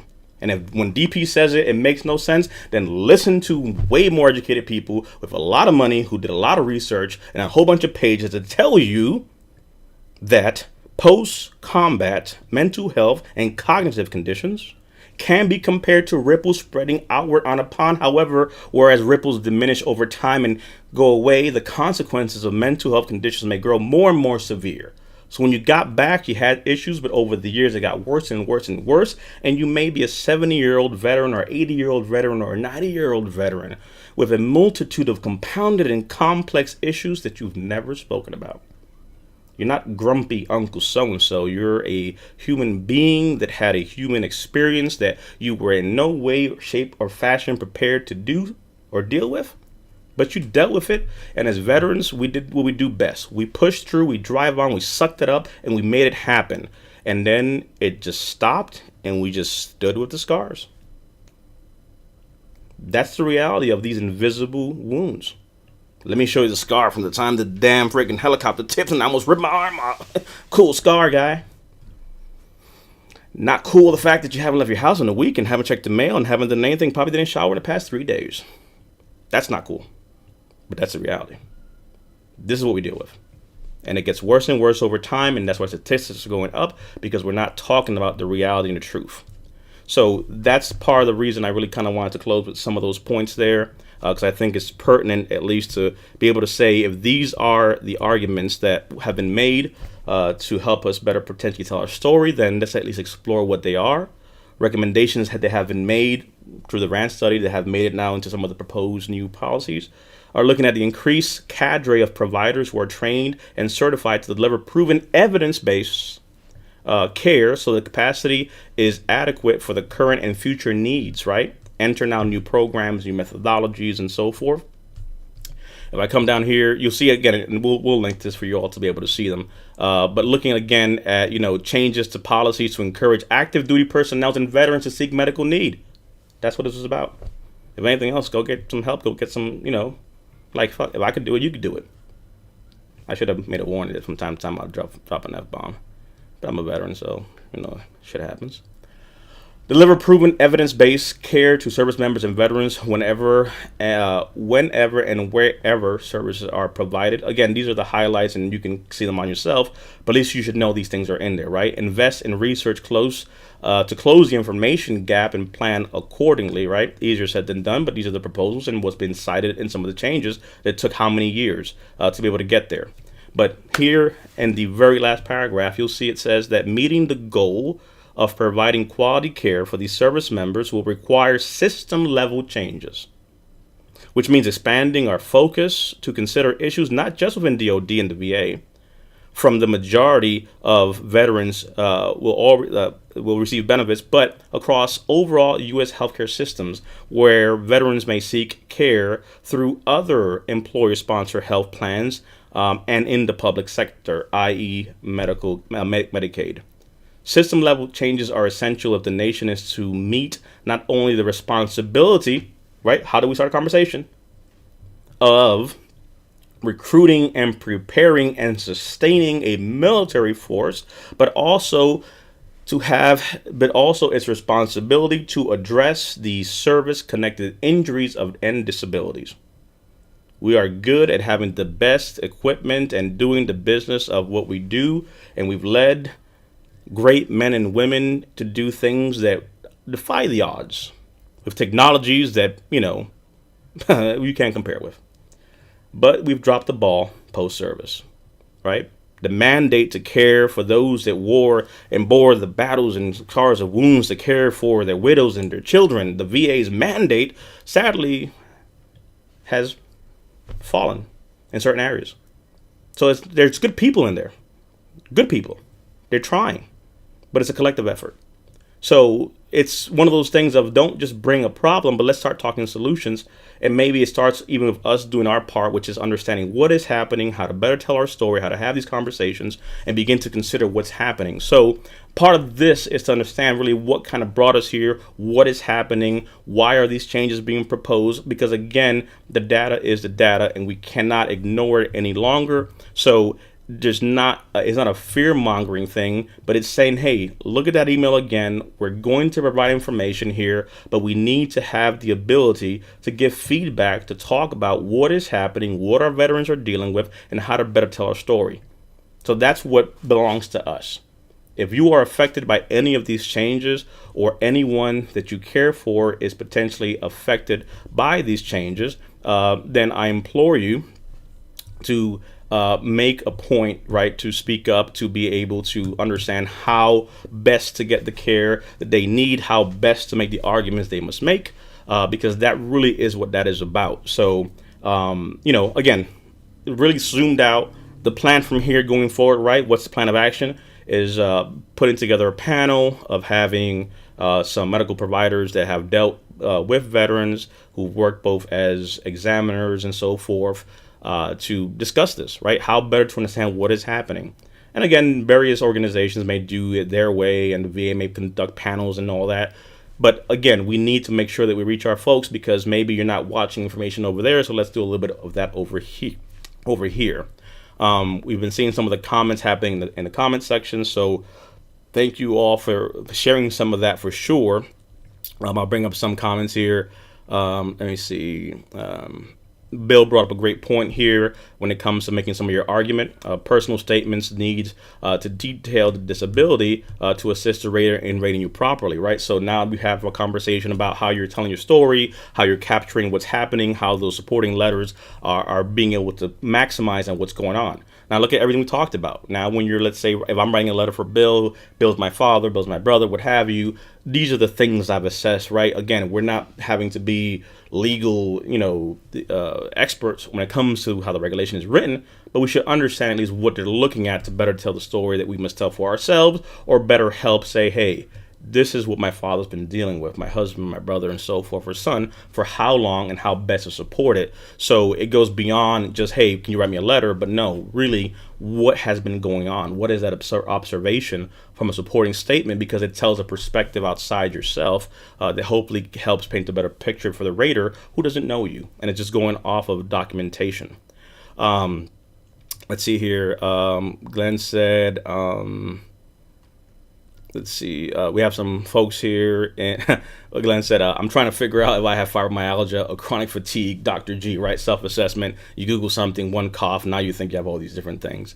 Let's see. We often to understand. So now at this point here, again, just kind of moving into some of the comments and kind of seeing if there's any alibis. But those are some of the do-outs that I want to definitely propose. I know there'll be some notes from the team to make sure that I cover it, but there is a blog. So where you're watching this, especially on YouTube and other places, we'll put a link to it. You can go to veteransnetwork.club. That's where you'll be able to find where we're at, how we do what we do. Of course, in typical fashion, I always kind of forget that I literally have been walking you to the internet, so show you kind of where we're at, right? So this is the website, veteransnetwork.club. You know you're there, and you'll see us. I've made a reference, obviously, to my service dog, so why not make a point to showcase him there as well? He is named after Chris Kyle, Navy SEAL, so in his namesake, he was named after him. So it's cool because if you kind of click like the More About Us piece, you hear some stuff about this guy with a beard who's been ranting for the past hour, but you can kind of read his bio. It's kind of cool. And he also has like a little email. So sometimes my daughter writes him emails. So, but that's Legend, my service dog. And again, he's named after Chris Kyle and came to my life, thankfully, through MK9 as service dog. So we partner with various organizations to be able to showcase some of the partnerships and networks that we have. But here you'll see some of the things that we do, some of the business efforts that we have outside of this. So these, sessions, these events that we do are for the public. We do a variety of other things, so you can browse that. If you go to the blog section here, you'll be able to see the blog as it goes up. You'll see some medical providers, things that we've talked, other lives, being able to kind of understand how to do certain things. So that blog will be going up here hopefully before the end of the day, but just check back. You'll see it here. If you want to get in contact with us, have a question, contact us there. Subscribe to the YouTube channel, you can do so. We don't really do a lot of email blasts and all that stuff, so when we do, it's just kind of saying, hey, we're going live. So you'll be able to see here what we're doing, different services and things. So we're changing a lot of stuff, but really my vision for Veterans Network here is looking at 3 different areas, right? Veterans benefit support, looking at technology, education, software trading, crypto, NFTs. We're into that, so you may see some of that. Why can't we do these things? Because you don't know, wrong answer. And veteran business development. We've talked about the fact that I've started businesses and have done things. That's not just exclusive to me. We have the ability to service and partner with other organizations and provide those services to our veterans. So there's a lot of things that are there, and that sustains and gives us the ability to do this. So work smart, not hard, I guess, is the way I would look at it. But feel free to check out the website. If nothing else, just kind of say hello, send a message if you choose to. And if you don't, hopefully you found some benefit here. Or you can just say this guy was just ranting off and said nothing useful. Let's see. Travis said he would be interested in seeing a panel discussion. We've done a few, so if you go back, we did one on military sexual trauma. We did a few of them on different things, so definitely some good information there for sure. Let's see here. Sterling, my brother Sterling. Perspective is astounding and helping me get this. Have you surely grown more since Grandpa Sterling first met you? So, Grandpa Sterling was one of the first, veterans that we've worked with, right? So go back, look at how many years, right? This is not the first rodeo.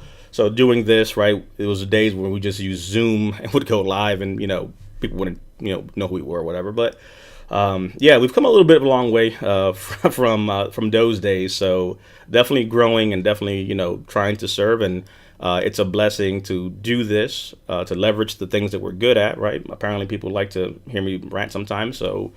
But I've been able to really just say that this is a credit to the team behind the scenes who's, doing the things that now help me do this at large, advisors and folks and veterans who are behind the scenes, who are rated themselves, who have dealt with military sexual trauma, who've dealt with complex PTSD, who've dealt with all kinds of things.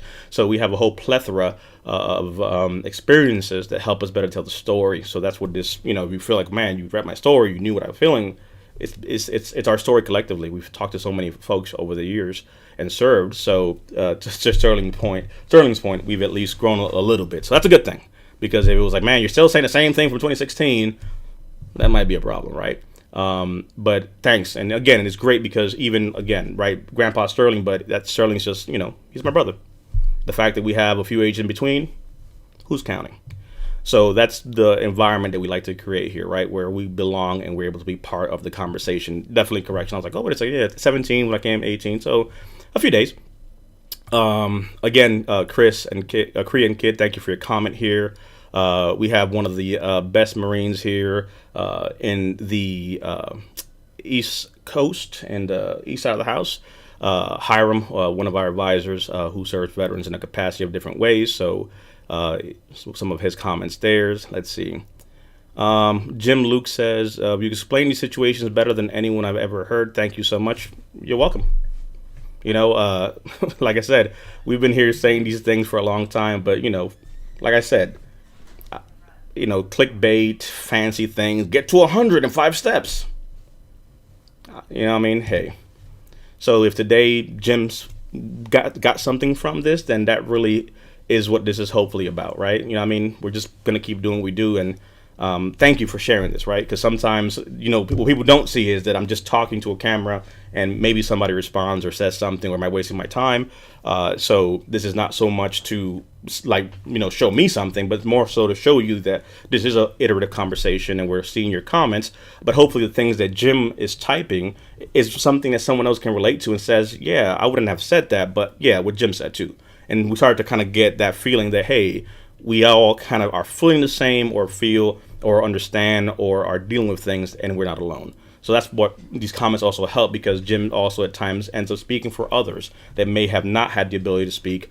When we have these conversations, I wasn't going to go so deep into the mental health side of the house because I would have prefaced it by saying that maybe watch this when you're ready, because if we're going to have real conversations about real things that are impactful to you, you may have to be ready to watch it later, right? You may have to find a place where you can kind of not be distracted and go to your car and listen and really absorb what we're trying to say, because it may hit you and impact you. And if it does evoke an emotion in you and it does create something in you, then let that be that thing. Let that emotion be true. Feel what you feel. We've done enough camouflaging and blending in and saying everything is fine. No, feel your feelings. We have that right. So we begin to take back our power. So Glenn said, undercover brother, regarding my old lifestyle there. Brian shared on Facebook, updating the mental health rating to evaluate multiple facets of impairment instead of just symptoms checking can be a big benefit to our rating consideration. Let's see. And a valid point. Brian says, I think people, including myself, are concerned about sleep apnea rating with the changes. So what does that look like right now? Are you monitoring use cases and so forth? So we'll unpack those things as well. So if there are certain questions you have that you want to get unpacked, then we'll create content to unpack it, right? So this is overview, but maybe we do one thing specific for sleep apnea and one thing specific for that. So again, we showcase that we can actually read a little bit, but maybe we take a deep dive into sleep apnea and what that really means. We start looking at maybe use case, medical upkeep. Are they tracking if I use it or not? Because it's this thing I can't sleep with it. So what does that mean? If I don't use the machine, do you take my rating? Valid arguments, right? So things that we could definitely unpack. But again, I'm sure Brian is not the only one who feels that way. So some things to consider there. Let's see here. Ned said, thank you, my friend. No, thank you for being here, right? It's more fun, I guess, when you're having new friends around you to kind of have a conversation with, right? We like to be at least with like-minded individuals. Jim said, you, sir, have made my day. I can relate to this. Thank you so much. You've made my day. Thank you for saying what you said. Korea said, thank you. I appreciate your candor. Let's see here. Thank you. I appreciate your candor. No agenda except just to share space is what we need. A lot of these volunteer centers are trying to save us when we just need to be seen where we at. And I'll tell you, that's honestly what happens sometimes. You're not going to get the whole stick in there and it's going to be all right, because if you tell me that, I probably want to chop you the throat. The reality is that sometimes when someone's just in a dark place, you just sit with them, right? If you're in a foxhole, then I'll just climb down there and sit with you. You want to talk about how I got out of there? We'll talk about it, right? So talk to me about the service dog thing. Okay. But if not, we'll just sit here and just, fart and joke and smoke a cigarette or do whatever it is you want to do. We'll just sit here and just spend a moment. I think that's what's missing in this space, right? Sometimes you don't need to just have an answer. You don't need to just have a, stick in there. Now, Jim, I'm just going to sit here with you, right? Legend is back. He's like, all right, I see you're saying some magical words. Like when I'm wrapping things up, if you've ever seen stuff, sometimes I'll say stuff and my daughter figured out that if I say like, all right, that's me wrapping it up, and he says like, all right, time to go. Or if I get too worked up and stuff, he's just like, oh, but thank you for sharing that, Chris. That's really what it is. It's about holding space. Jim said, thank you so much. I'm so glad that I tuned in to this. Semper Fi. Semper Fi to you, my brother. And again, if it was useful to you and you found benefit in some of this information, share it with somebody else that hopefully can gain something from it, right? William said, glad I found your channel today, brother. Yeah, we showed up, and it's like one of those old movies, right? You keep showing up, you open the door and you look out and you ring the bell, and maybe somebody comes and pack up the groceries or the supplies for the day and come back tomorrow and do it again. And today, we made 2 new friends and 2 new people came, and when we come back next time, we'll do it again. So, it's a process. But like Sterling said, right? 2018, it's been a few days. Hit home with the grandkid comment. And that literally comes from just how many grandparents we've talked to, right? There's nothing profound or a gift that I have. It's just I've talked to over 5,000 veterans. Over 5,000 veterans. Collectively, individually, and as a team, we've serviced and talked to and dealt with from 2018, a lot of people. Let's see. Travis said here, I enjoyed watching this immensely. I can't tell you the times the tears have welled up because I could relate to what you said. And I'll tell you, as men, we don't do that, man. We don't give ourselves the ability to just be real. Like, oh my God, I gotta be stern and gotta be comedic and I can't show emotion. Man, look, it's like this guy's a fucking roller coaster. You're tearing up here, you're halving there, that's everyday life in our life, right? We're like this. Right? With ups and downs, happy and sad. Something happened, a flashback, a memory, a thing. Like that's, how do you deal with all that? We just do what we do. So I'm glad that at least being able to share some of that with you, Travis, was helpful to you, right? And at least hopefully someone, not only you, but someone who didn't type this, or someone who watches this on a replay, can feel that they also agree maybe, or feel they're not alone, right? So even on the replay watching this, you may say, man, that makes sense. And I too feel like Travis felt, and like you said. And again, you're not alone. That's the whole thing. It's the disconnection that causes the issue with us, because we feel we're the only ones. I'm the only one. You're not the only one. That's the truth. If it were not for my faith, I don't know where I'd be. I'm just starting my journey for compensation, right? The journey of 1,000 miles starts with one step, right? So we're here. We start this step now, taking one step at a time. So here's come on, Legend. Come over here. Yes.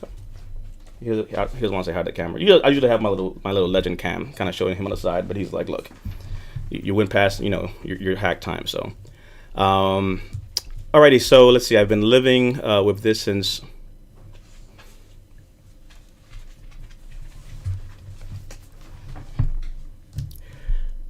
Again, you say the things you say. You don't know where it's going to land, how it's going to land, who's going to listen to it, and it's going to make sense. But Jesus Christ, living with this in '68. People weren't even an itch in their parents' pants, for crying out loud. And like, what, you know what I mean? But this has to happen because at least Jim can say this. Because the sad part is, Jim, and those watching, is that there's someone who's going to leave service tomorrow who may not be able to live with this for the next 10, 20, 30 years. Times are different.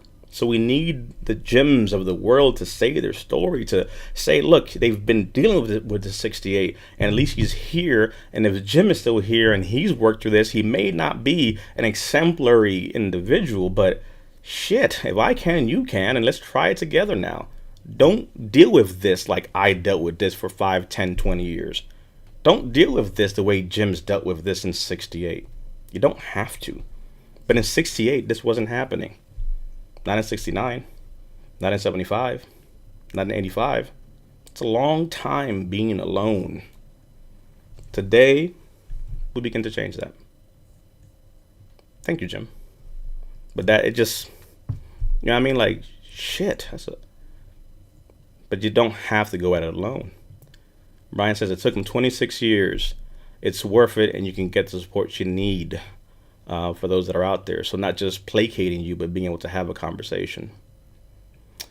Edgar asked a question as far as his tinnitus rating. Can you apply for more with his new adjustment? That really depends on if there's other underlying things that may be secondary to the first argument you're making. So that's what now is interesting, is how, if this is caused by this, now is there other things, right? A bad hip caused a bad knee, and a bad foot. There's different arguments to make. It's the hip that caused the foot that caused the knee, and now there's different arguments to make versus just the hip. You see? So from a hearing perspective, that's what's interesting now as they find new developments in this. Glenn said, legend. Let's see here. My next speaking exam. Hiram says, amazing information waiting for your Veterans Network. Yep, this is our thing here. So you're welcome to be with us. Let's see here. You know what? Like I said, you don't know who you know until you see the comments, and that's why I like actually doing this part. Korea Kid says, female Navy veteran, 93 to 95 to 99, OIF 2 times. Thank you for mentioning us women. All right? This is our reality. We have to mention it. Erectile dysfunction, female sexual arousal disorder. These are things, not just you're not in the mood, right?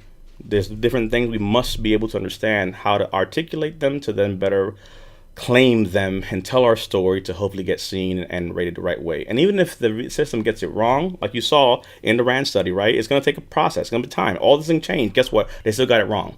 They're still doing old stuff even though the new stuff came in. It's going to be a process. But we're going to deal with it one fight at a time. And if a setback comes, we push back. If we get denied, we push back. If they say no, we just pivot. But we don't stop, because your reality is your reality. And we don't just take someone's interpretation of our truth to say, well, the VA just said no one time. Well, guess what? I ain't hear no bell. You get knocked down 7 times, you get up 8 times. That's why you do this as a team. Because alone you won't do it. With a team you will. Manuel, thanks, buddy. It was great. Thanks for being here, my brother.